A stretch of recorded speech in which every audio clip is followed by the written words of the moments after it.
সুমন শনিবারের দিন কুমতপুর মার্কেটে বাজার করতে যাচ্ছে। কি বুঝাচ্ছেন? নিজেকে আপডেট নাকি আধুনিক শিক্ষিতাই হয়েছ, তার কারণে জাহান্নাম রেডি আছে। মা বোন, কোনো পথ নেই। তাই অনুরোধ করছি যে এই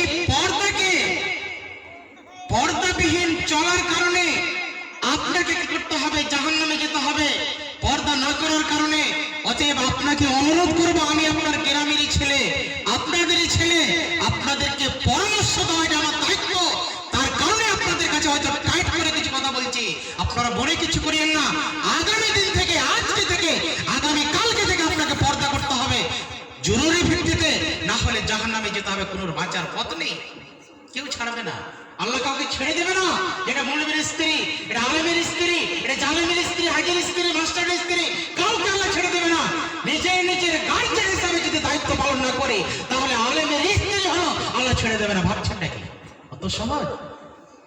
শরীয়ত ইনসাফ করবে, কাউরের মুখাপেক্ষী নয়।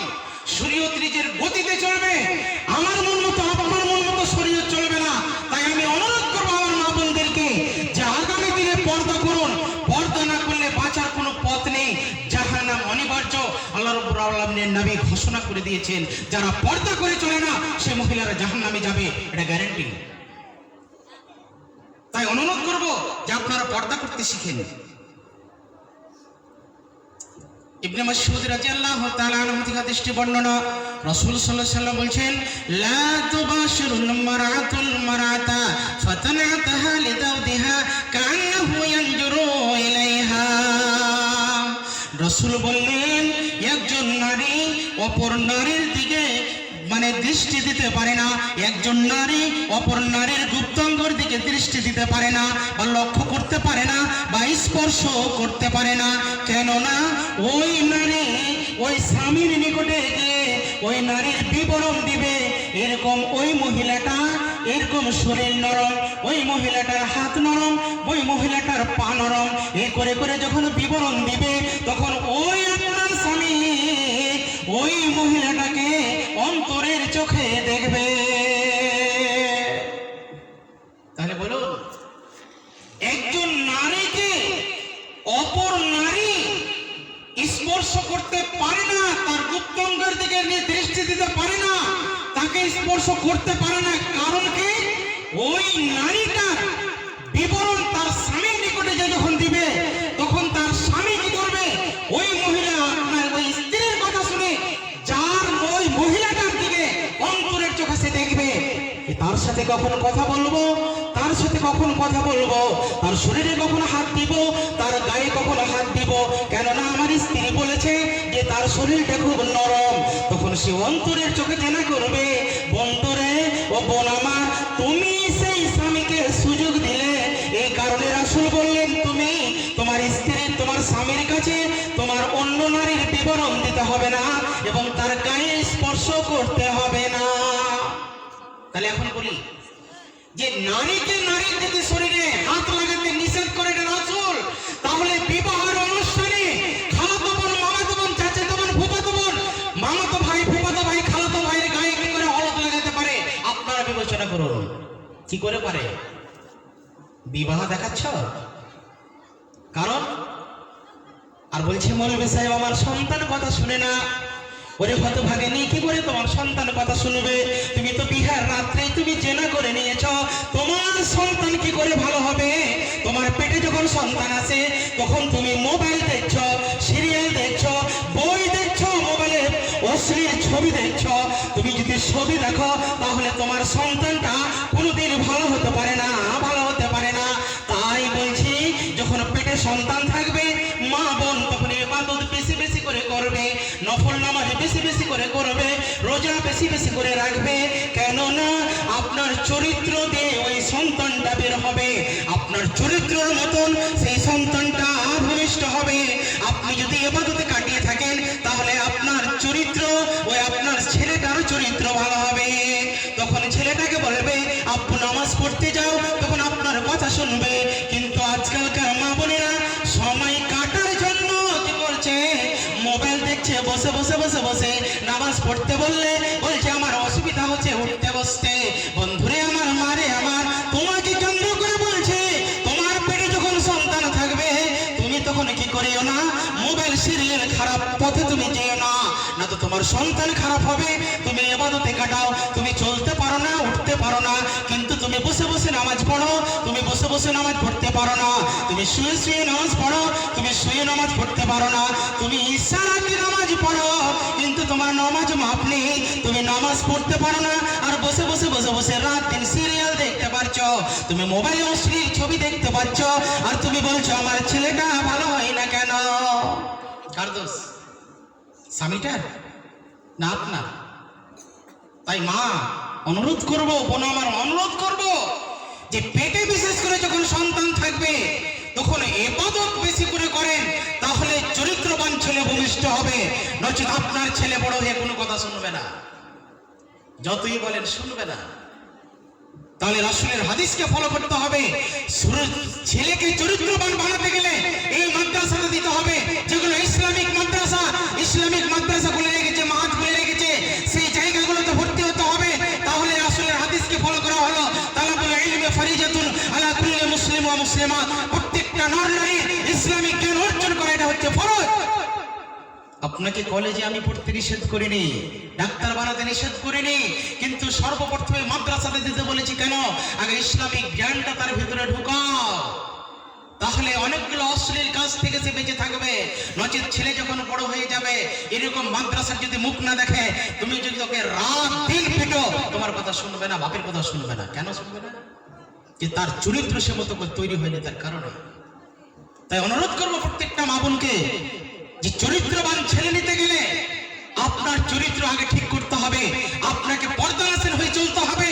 আপনার যখন ছেলেটা মানে আপনার পেটে থাকবে, তখন আপনাকে বেশি করে ইবাদত করতে হবে, আল্লাহর কাছে দোয়া করে ভালো সন্তান চেয়ে নিতে হবে। অত সহজ। তাই অনুরোধ করবো প্রত্যেকটা মা বোনকে যেন আমরা এই কাজগুলো ভালো করে করি। জারির ইবনে আব্দুল্লাহ রাদিয়াল্লাহু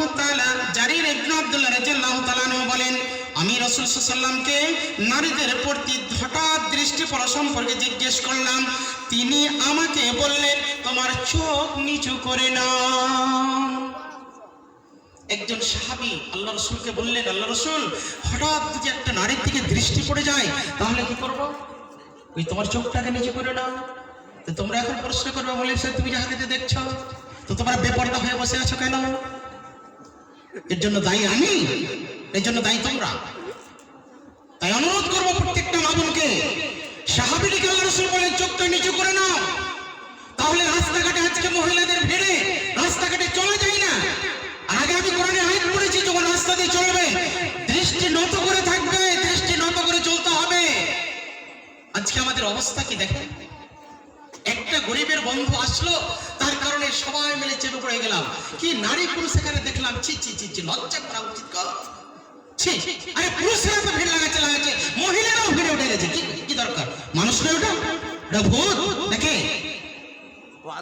ছি ছি ছি, লজ্জা করা তো উচিত গো। এখন সাদলি চক তো দূরের কথা, হরিশ চকের উপর থানাতে উঠে যাবে যে সাদলি চকের মহিলারা এই ধরনের চরিত্র দেখিয়েছে। কার নাম বদনাম হলো? মতিউরের না আমাদের? আর সেখানে আমরা ইমাম সাহেব বসে আছে, আমি ঈদগাহ ইমাম, উনি ওই ঈদগাহের ইমাম, বলছে ইমামেরা বসে আছে, কিছু বলে না। কি বলবো? আমাদের চরিত্রই তো বলবো নাকি? কাকে শোনাবে দুঃখের কথা? আমি তাকে ডেকেছি, তার কারণে আমি অপরাধ বলছি না। তাকে ডেকেছি মাদ্রাসার একটা উন্নতির জন্য, তার কারণে তাকে এভাবে চেপে পড়তে হবে। কে বলেছে? একটা হায়া থাকা উচিত। আল্লাহ রাসূল হাদিসের ভাষায় বললেন, আল হায়া ওয়াল ঈমান ফিল জান্নাত, যে যার ভিতরে হায়া নাই, তার ভিতরে লজ্জা নেই, তার ভিতরে ঈমান নেই, আর ঈমান যার ভিতরে নেই, তার ভিতরে জান্নাত নেই। বলুন, জান্নাতটা মামুর বাড়ির হোটেল নয়। হায়া শরম সব বিক্রি করে দিয়েছি, আর বলছি মৌলভী সাহেব জান্নাত নিব, 10,000 টাকা দান করে দিলাম, মৌলভী সাহেব দোয়া করে জান্নাতে ঢুকিয়ে দিল। মৌলভী সাহেবের বাপের জান্নাত নাকি? লজ্জা করা উচিত। তাহলে হায়া করতে শিখি।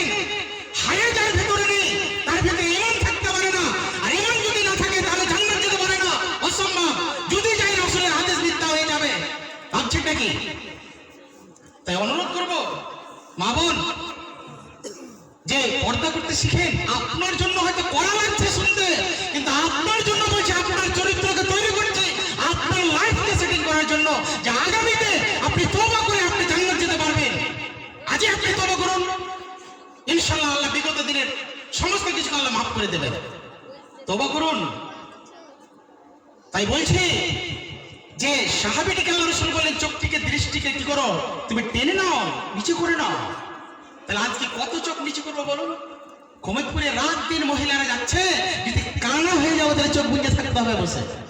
তাহলে আপনারা যদি বাড়ির মানুষ বাড়িতে থাকেন, তাহলে তো অন্তত পক্ষে পুরুষটি বাঁচবে। তারা তো চোখ বন্ধ করা থেকে বাঁচবে না, বাঁচবে না। তাহলে আপনারা বাজার করতে যাচ্ছেন, তার কারণে পুরুষরা দেখছে, ওই লম্পটগুলো আপনার দিকে ফেল ফেল করে দেখাচ্ছে। তাহলে এর জন্য দায়ী কারা?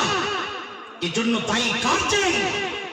এই জন্য বলে আমি কল করে গার্জেন হিসেবে অন্তত পক্ষে দায়িত্বটা পালন করুন, না হলে কালকে আমাদের মাঠে আপনার তাহাজ্জুদ টিকবে না, আপনার তাহাজ্জুদ পড়ে জান্নাত চলে যাবে না, আপনার পরিবারের হিসাব আপনাকে দিতে হবে। অন্তত পক্ষে গার্জেন হিসাবে দায়িত্বটা পালন করুন। আপনার মেয়ে নামাজ পড়ে না, আপনার ছেলে নামাজ পড়ে না, এর জন্য দায়ী কে? পিতামাতা। এর জন্য দায়ী হচ্ছেন পিতামাতা।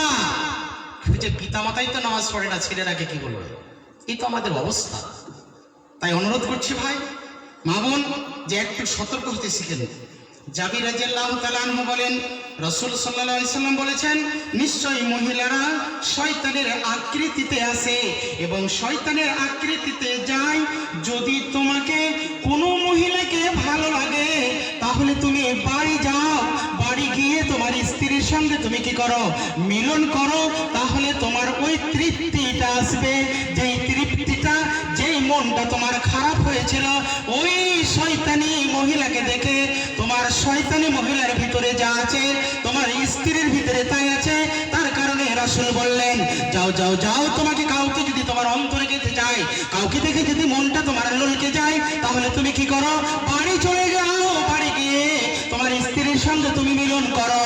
তাহলে তোমার ওই কুবাসনাটা, তোমার যে মনের অন্তরটা যেটা খারাপ দিকে চলে যাচ্ছিল, সেটা থেকে তোমাকে বিরত দেবে।